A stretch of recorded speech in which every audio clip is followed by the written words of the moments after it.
Hello, my name is Billy, and today I'm going to give you a brief introduction of a rhetorical fallacy called non sequitur.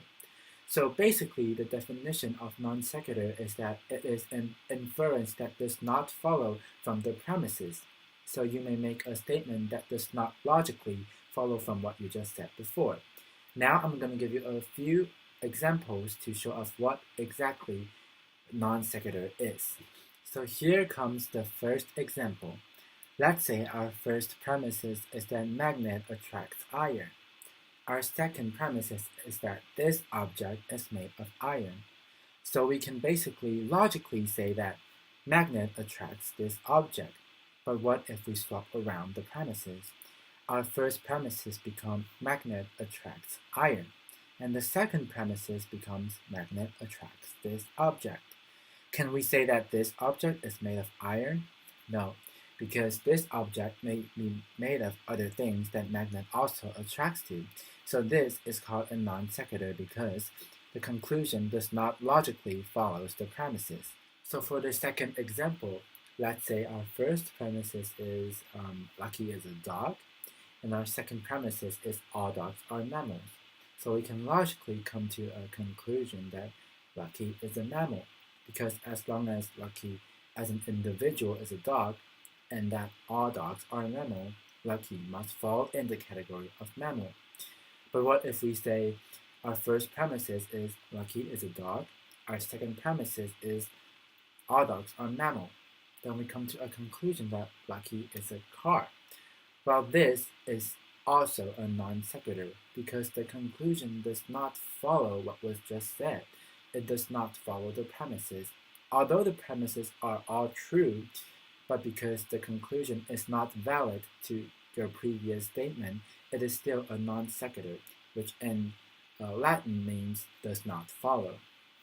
So for my third example, I'm going to take my own experience as the example. As an NCCU student, I am one of the members of student ambassadors.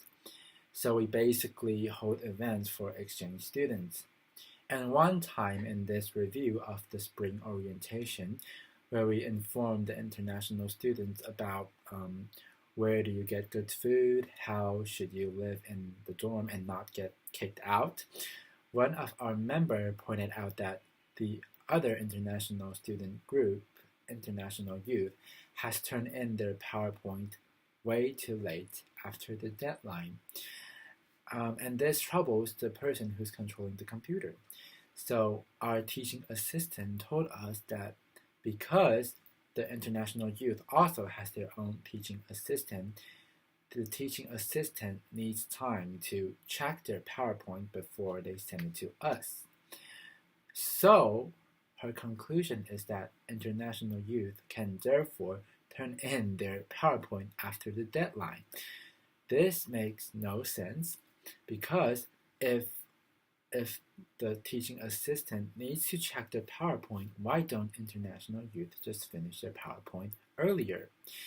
This is a non sequitur because the conclusion does not follow what our teaching assistant said before. It does not follow the premises, and it is not logical, it is not valid to the conclusion.